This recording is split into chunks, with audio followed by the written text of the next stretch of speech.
After almost a year of waiting after its reveal, Xenoblade Chronicles Definitive Edition has finally arrived on the Nintendo Switch. Alongside Final Fantasy VII Remake, this game was among one of my most anticipated games of 2020. I was pretty excited. I was going to make a video after I completed the game, but then I realized how long that would take considering I know I'm going to put hundreds of hours into it. But I think I've spent enough time with the game to justify my own thoughts about it. This video will be focusing on the port or the definitive version of this game, not Xenoblade Chronicles itself, because there are some great changes and also some weird decisions made. So let's begin. The original Xenoblade Chronicles was originally released in Japan in 2010 on the Nintendo Wii. After there were no such plans to release Xenoblade Chronicles in North America, people began a fan campaign named Operation Rainfall, which pushed for the release of 3 Japanese exclusive Wii games. These were Pandora's Tower, The Last Story, and finally, Xenoblade Chronicles. Nintendo acknowledged the campaign, and after a few years, all 3 titles would eventually come to the US, and Xenoblade Chronicles was released in 2012 as a Nintendo Store and GameStop exclusive. And then GameStop did some shady stuff, but I won't get into that. Screw you, GameStop! Xenoblade Chronicles was a difficult game to come by. Not only was GameStop selling the game for a very high price, but online retailers were as well. So what did Reggie do? 3 years later, Xenoblade Chronicles was later ported to the 3DS as Xenoblade Chronicles 3D, because 3D was a feature that everybody was begging for. After playing Xenoblade Chronicles 2 and loving the hell out of it for certain reasons, I took a huge interest in the Xeno series, so as anybody would, the 3DS version was the one I played first. I mean, the game was good, but I just didn't feel motivated to play a game like Xenoblade Chronicles on a tiny screen with compressed audio and tiny buttons. Around this time, I was really looking for a way I can experience this game the best way possible. Ask anybody online and I always saw everyone say the same thing. Oh, just emulate it, bro. Upscale it to 1080p, bro. Download HD textures, bro. And although I didn't think that was a bad idea or anything, I just felt like that was way too much of a hassle. But finally, after being stuck in my own limbo and being frightened that I would have to continue my adventure on the 3DS version, a certain Nintendo Direct was announced, and finally, I saw the lights. Oh, it's Xenoblade! Dude, this looks hella good. Finally, a full remake that I can experience on the Switch. I was so ready, and now that it's finally here, what do I think about the game? It's good. Sure. Yes, they're quick. I can. And what? No one. Okay. Eyes wide. And don't tell it. I am. No one.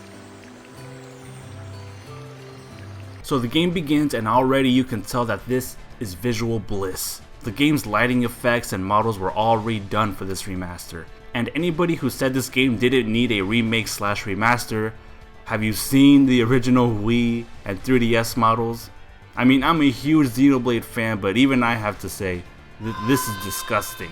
After a small introduction and a small battle tutorial, we're finally able to begin the game.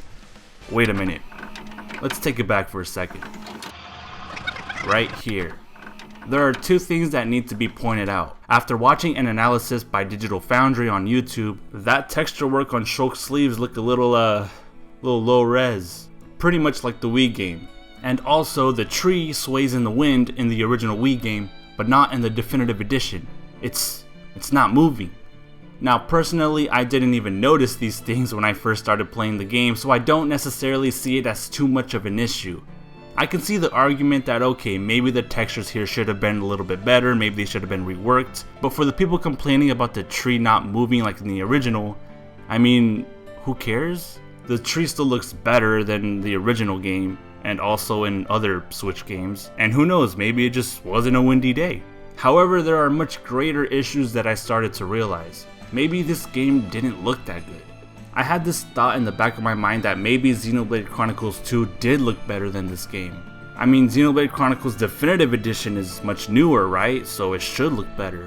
But I thought maybe I was just expecting too much from this one. I thought maybe I enjoyed Xenoblade Chronicles 2 so much that I thought the game looked amazing even though both games ran at the same resolution. But it wasn't the resolution that was the issue.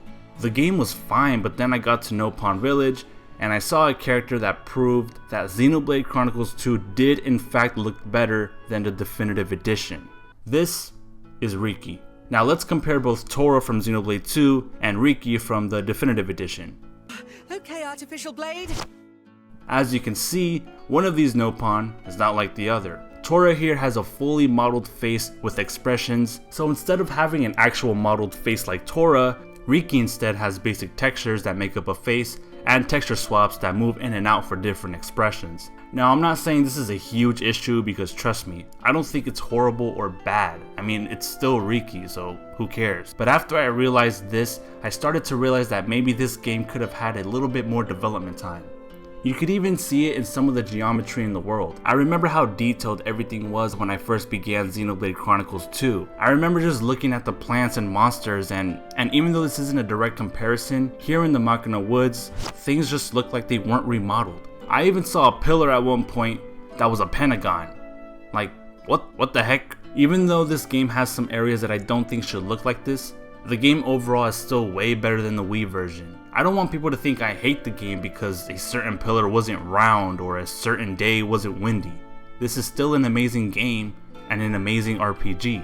But honestly, if Monolith Soft took just a little bit more extra time to work on this port for a bit more, I believe that the end result could have been so much more better.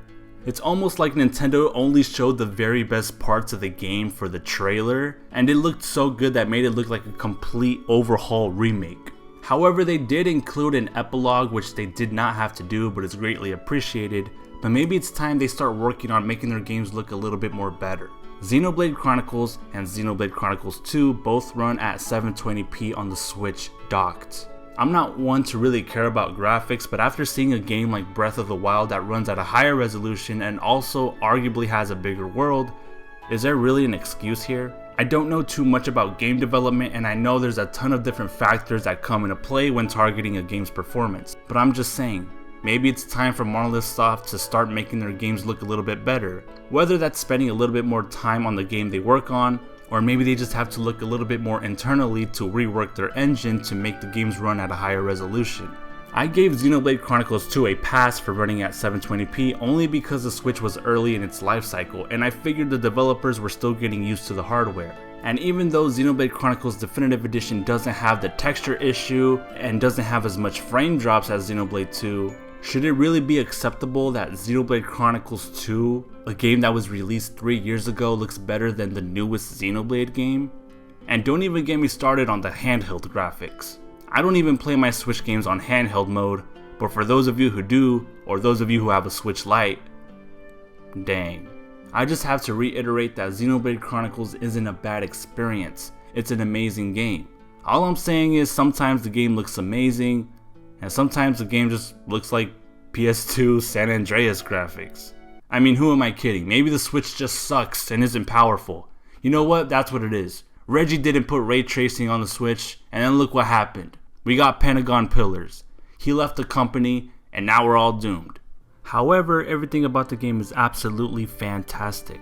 All of the character models have been completely redone, the music is remastered, it's been re-recorded, and there's so many quality of life changes such as the UI having little exclamation points to show when to do certain moves. So overall, this is a damn good remaster.